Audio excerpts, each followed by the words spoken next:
mensagem dessa manhã é intitulada Reforma na Vida, e a última mensagem da série que eu intitulei Reforma Geral, buscando fazer uma ponte com o movimento chamado Reforma Protestante, que teve no século XVI, que mexeu com as estruturas da igreja. Não mexeu só na questão de estudar mais a Bíblia, mas nos resultados de estudar mais a Bíblia. Mexeu, por exemplo, no culto, mexeu na doutrina, e hoje nós vamos falar como mexeu na vida, na conduta. E eu estou falando disso porque eu acho que uma igreja sadia precisa ter mudanças em todas essas áreas. E eu falei para vocês no passado que muitas dessas mudanças são gradativas, isto é, elas não podem ser feitas de uma vez por todas como se nunca mais se corrompesse, né? Quando a gente tem uma casa por algumas décadas, vira e mexe, tem que fazer uma reforminha. Vira e mexe, tem que fazer uma mudança, tem que fazer reparos. E nós cremos que nossa igreja, a igreja reformada, é um nome que muitas vezes nós recebemos para esse tipo de fé que nós temos, é uma igreja que sabe que precisa se limpar, se reformar. E hoje nós vamos falar sobre reforma na vida. O texto que eu escolhi está aqui em Romanos 12, eu vou pedir para você ler comigo. Depois eu vou passar um desenho para as crianças. Tá? Vamos ler então Romanos 12, versos 1 e 2. Leiamos juntos. Portanto, irmãos, rogo-lhes pelas misericórdias de Deus, que se ofereçam em sacrifício vivo, santo e agradável a Deus. Este é o culto racional de vocês. Não se amoldem ao padrão deste mundo, mas transformem-se pela renovação da sua mente, para que sejam capazes de experimentar e comprovar a boa, agradável e perfeita vontade de Deus. Crianças, atenção para o desenho que o pastor vai passar para vocês. É um desenho engraçado, hein? Quero ver como é que se você vai ter criatividade. Você consegue desenhar gente doente? Gente doente, por exemplo, espirrando, ou tossindo, ou na cama, alguma coisa assim, você consegue? Sim? Então, Davi, vamos desenhar então, tá? Vou pedir para as crianças desenharem gente doente. Eu quero ver como é que elas desenham, elas, ou os pais, ou a família, quando estão doentes. E por que eu estou pedindo esse desenho para as crianças? Porque eu quero falar uma coisa para os adultos e usar a analogia que eu estou pedindo para as crianças desenharem. Que é a seguinte. Você e eu, quando nós estamos na igreja um certo tempo, então isso vale principalmente para os mais velhos de igreja. Os mais novos talvez tenham a vantagem de não terem ouvido tanto isso. Mas os mais velhos, eles muitas vezes ouviram que determinada pessoa, ou determinada família, ou determinado casal, eles são muito mundanos. A gente usa muito essa expressão. Eles são muito mundanos.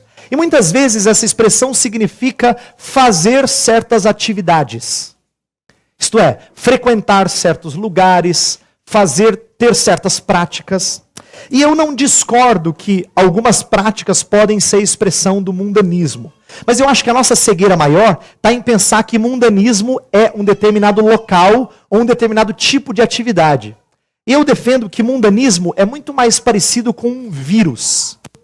Por isso que eu pedi para as crianças desenharem doença. O que eu quero dizer com vírus?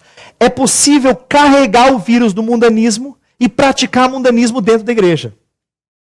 Fazendo atividades religiosas. Sabe por que eu estou dizendo isso? Olha como é que a gente raciocina. Olha como é que às vezes nós entendemos as coisas de forma errada. Fulano está fora da igreja, você fala, você precisa estar na igreja. Aí se ele está na igreja, você fala, que bom, fulano está na igreja. E claro que é bom estar na igreja. É claro que é bom ouvir a pregação da palavra de Deus.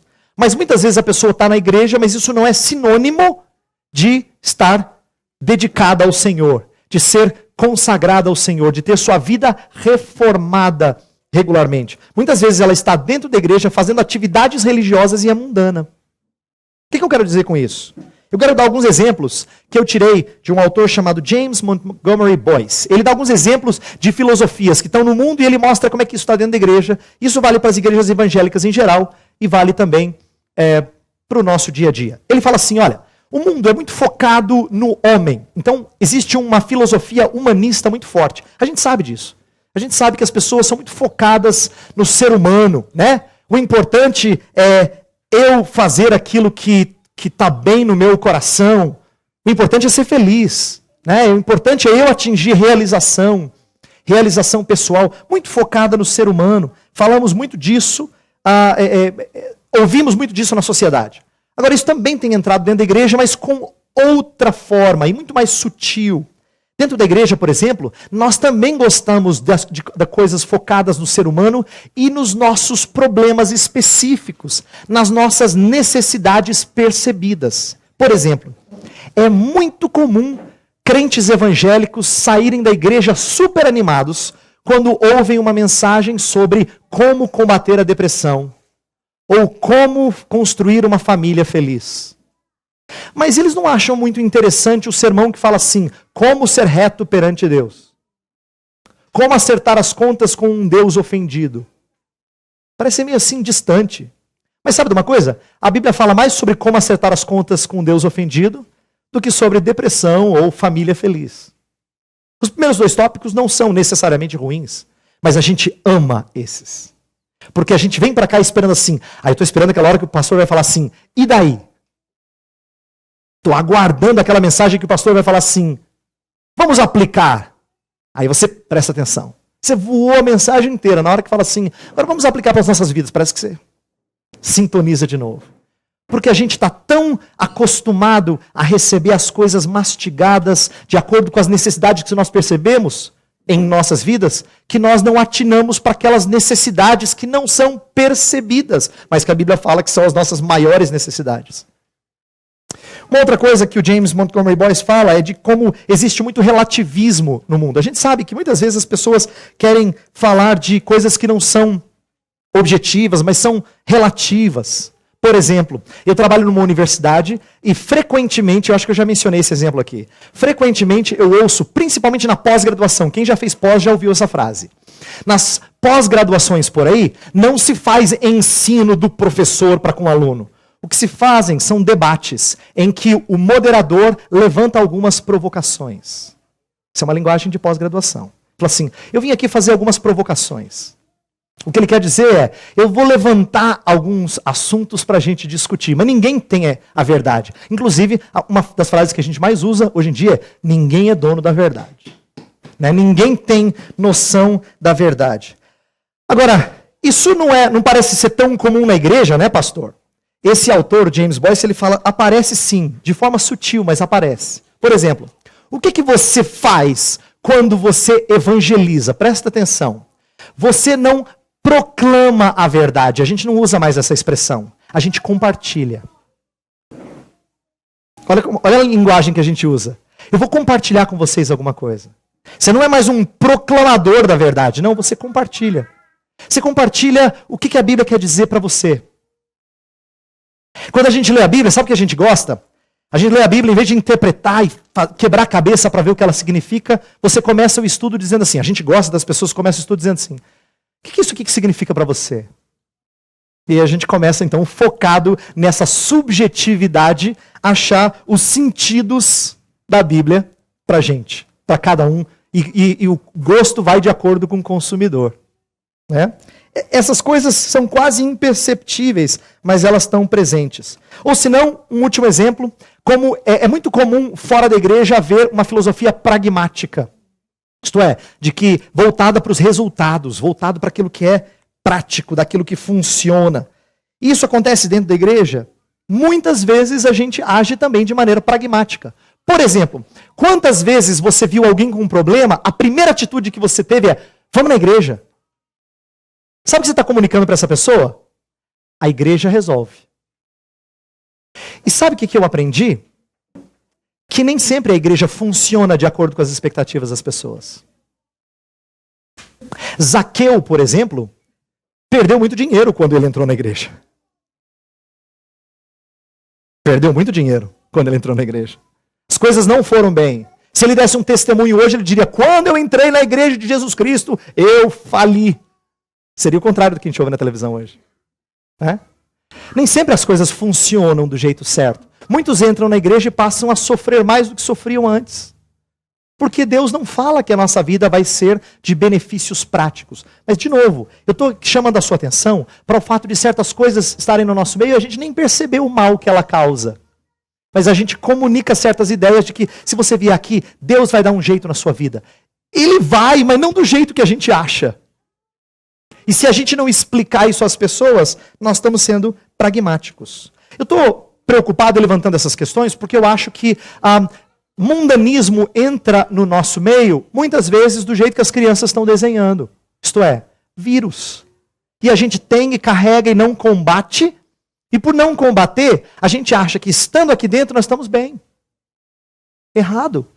Você pode estar aqui dentro e você pensar do jeito que o mundo pensa. Do jeito que esta sociedade pensa. Veja, e tem uma série de coisas na sociedade que você reconhece que são ruins. Né? E eu vou citar apenas algumas para mostrar isso. Como a sociedade muitas vezes lida com criminalidade mais como sendo sintoma. Por que fulano pratica tal crime? É porque ele foi criado num ambiente hostil, ou por causa dos pais deles, ou alguns ousam até dizer que pode ser genético. Então você lida com o delito como sendo um sintoma, não como sendo uma transgressão ou algo digno de punição. Né? O foco está no sintoma. Ou senão, como é comum, a gente teve essa discussão recentemente, quando foi o assunto para o Supremo Tribunal, a questão do aborto. Né? O aborto na nossa sociedade ele é defendido como sendo pró-escolha. O que importa é você ter a escolha. O importante é a mulher, no caso, que carrega o feto, se é que eles chamam de feto, né? De ser aquela que tem o poder da escolha. E é uma ética regida pela consciência. Olha só, as pessoas dizem assim, contanto que a sua consciência esteja tranquila. O problema é que nem sempre a consciência está bem afiada. E consciência pode ser tranquila quando ela é cauterizada também. Não é verdade que até alguns assassinos horrendos falam de certas coisas com uma consciência tranquila?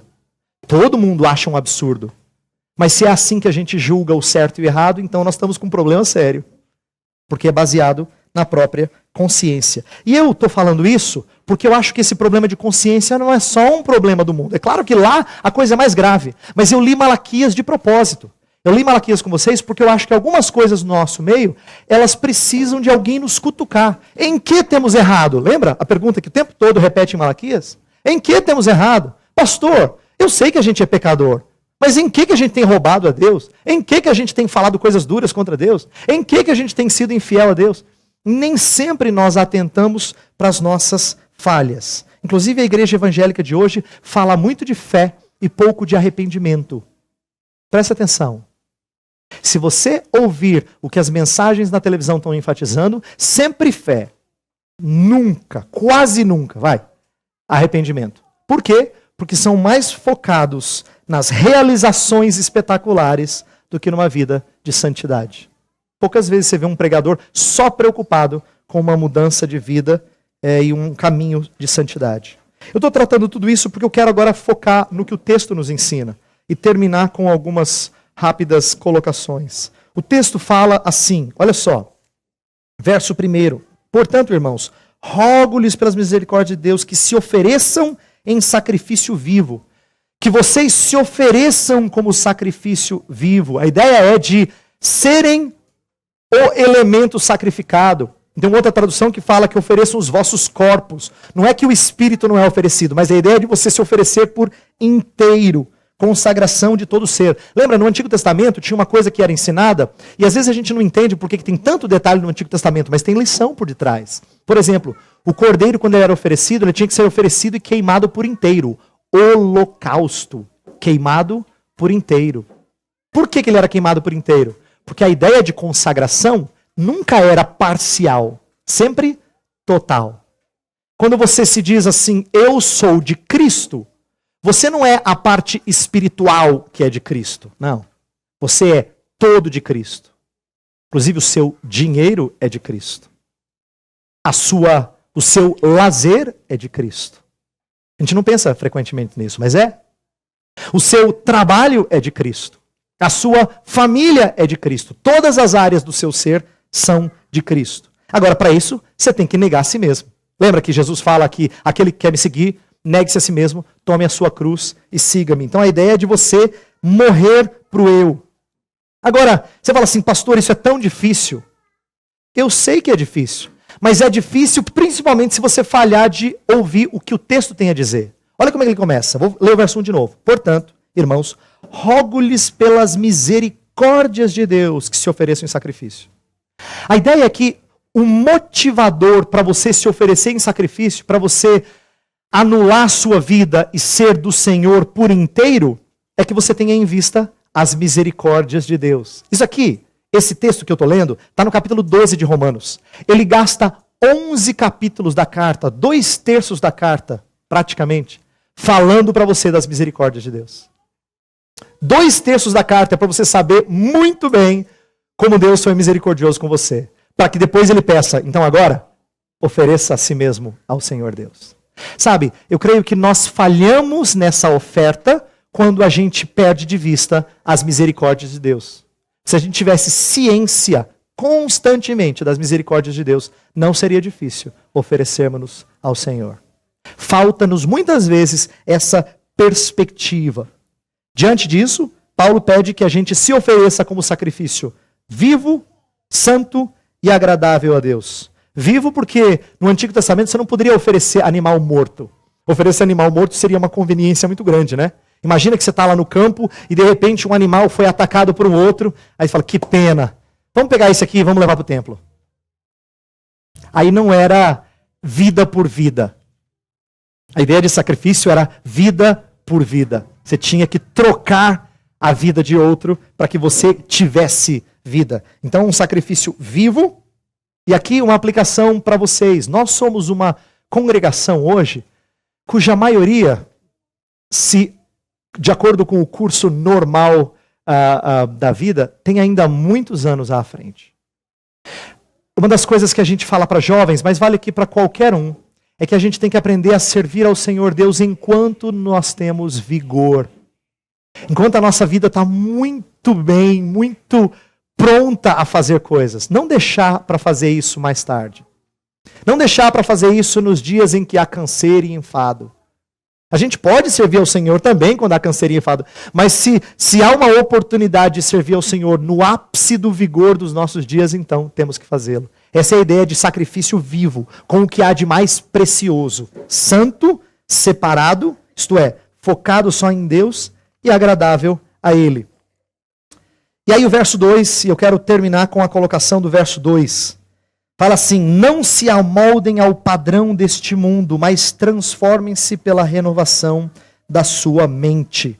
O que é não se amoldar ao padrão do mundo? Não se conformar ao padrão do mundo. A palavra que é traduzida aqui por mundo é aquela que a gente usa em outra versão, tá? Não vos conformeis com este século. É uma coisa que frequentemente a gente não presta atenção, né? Raramente a gente presta atenção, é que a palavra século, ou que em latim era saeculum, é de onde a gente tira a palavra secular. Sabe quando você e eu somos seculares? Quando a gente se preocupa com essa vida aqui. Quem é cristão não só vive a vida aqui, ele tem olhos também naquilo que é eterno. Ele não foca na sua vida só agora. Quando a gente foca neste século, a gente é secular. A gente é voltada para aquilo que não é sagrado. Então a ideia é de não vos conformeis com este século, não se amoldem ao padrão deste mundo, é de que nós não podemos ter nossos pensamentos e nossos comportamentos moldados, formados pelo padrão desse mundo. E aqui vai uma palavra simples, mas importante para você guardar. Frequentemente nós erramos como igreja quando a gente se preocupa mais em fazer nossa igreja atraente às pessoas pela semelhança do que pela diferença. Nós somos muito preocupados com isso. Vamos fazer alguma coisa que permita que as pessoas estejam aqui e se sintam bem. Eu quero que as pessoas se sintam bem. Mas, de acordo com a palavra de Deus, a nossa ênfase tinha que ser mais em sermos diferentes. E aí, pelo impacto que a diferença traz, elas sejam transformadas pelo Senhor e aí então se sintam bem. Mas o sentir-se bem não é o foco primordial, primeiro. Ele é resultado de quem é impactado pela diferença. Sabe como é que a gente tem falhado? E isso eu falo com seminaristas lá nas escolas onde eu ensino, e eu quero falar com vocês também.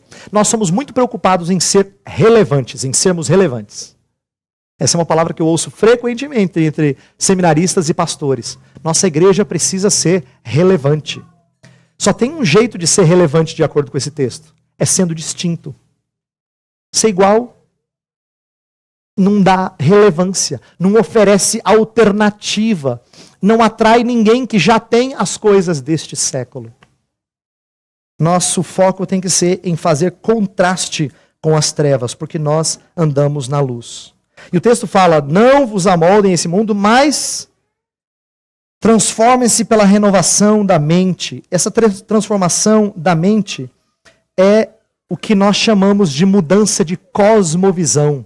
A maneira como você enxerga o mundo. E aqui vai uma das coisas mais difíceis da vida cristã. É quando nós temos o nosso interior transformado de tal forma que tudo que a gente faz agora passa a ser distinto, passa a ser diferente. Então, como eu falei no início, eu quero voltar nisso, mudança de cosmovisão tem a ver com retirar o vírus. É deixar com que a sua vida seja lapidada. Para que você não ache que ser cristão signifique somente ter certas práticas cristãs, mas ter um raciocínio, uma maneira de ver o mundo que é cristã, que molda essas práticas, que norteia essas práticas. Por exemplo, eu quero fechar citando um texto de Efésios. Lá em Efésios fala sobre sermos cheios do Espírito. Para muita gente, ser cheio do Espírito é ter atitudes espetaculares. É ser uma pessoa com poderes tremendos. É isso que muitas igrejas evangélicas ensinam. Eu tenho uma notícia triste para você. Essa é uma maneira pagã de pensar. Sabe por quê? Quem não é cristão também entende que estar cheio do Espírito significa fazer algumas coisas poderosas. Pergunta para quem frequenta terreiro.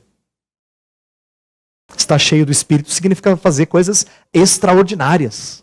Espetaculares. De acordo com o texto de Efésios 5 e 6, não. Ser cheio do Espírito significa, dentre outras coisas, ser um marido parecido com Jesus Cristo. Ser uma esposa submissa ao marido como a igreja é a Cristo. Ser um pai que cuida dos filhos da mesma maneira como o Pai Celestial cuida de nós. Ser filhos que obedecem e honram o pai em todas as situações. Ser um padrão que honra o seu empregado e não lhe é pesado. Ser um empregado que serve o seu patrão como ao Senhor. Estou citando o texto da Bíblia. Como ao Senhor. Nas coisas triviais e cotidianas, nós demonstramos se somos cheios do Espírito ou não. Eu acho que um dos maiores problemas da igreja evangélica atual é que nós não temos um nível ético correspondente às Escrituras. É por isso que nós somos hoje uma grande fatia em termos numéricos, da sociedade brasileira, mas o Brasil não é marcado por vida íntegra. O Brasil não é um país que tem uma prática de vida íntegra, não é? Nós lutamos com isso. Eu creio por falta de reforma na nossa vida. Então, meu clamor final a vocês é, pensem nisso seriamente. Conversem sobre isso hoje, no almoço, à tarde, à noite, durante a semana. Preste atenção na necessidade que você e eu temos de voltar a fazer mudanças na nossa vida. Talvez estejamos insensíveis a certas coisas. Lembra, assim como o vírus é imperceptível, a gente só nota os sintomas. Às vezes nem sintomas são tão perceptíveis. A gente precisa de um médico mandar você fazer exame para dizer que você não está bem. Não é? Às vezes a gente precisa de alguém no povo de Deus dizendo para você, você não está bem. Você diz, como temos pecado? Assim, assim, assim, assim. Minha oração vai ser para que Deus nos conduza nessa mudança de mente, de perspectiva. Nossa igreja seja marcada por isso, por quem faz constante revisão da sua vida, com vistas a reformá-la, com vistas a consagrá-la por inteiro ao Senhor, a não se amoldar ao padrão desse mundo, mas transformar a nossa mente, o nosso coração. Eu quero convidar todos, então, nesse espírito, a cantarem esse cântico que está transcrito aqui, Oferta de Amor. E veja por que eu escolhi esse cântico. Eu acho que ele é muito apropriado. Olha só, ele é uma oração. Eu quero que você cante como sendo uma oração. Venha o Senhor, minha vida oferecer, como oferta de amor e sacrifício. Quero minha vida a ti entregar, como oferta viva em teu altar. Olha quantas expressões semelhantes ao texto de Romanos 12. Ele é baseado em Romanos 12. Pois para te adorar foi que eu nasci. Cumpre em mim o teu querer. Faça o que está em teu coração. Não a minha vontade, a tua vontade. E que a cada dia eu queira mais e mais estar ao teu lado, Senhor. Lembra que o texto termina para que experimentemos qual seja a boa, agradável vontade, boa, perfeita e agradável vontade de Deus. Então, faça o que está em teu coração. Que a cada dia eu queira mais estar ao lado do Senhor. Vamos ficar em pé, cantarmos, depois eu vou orar e impetrar a bênção.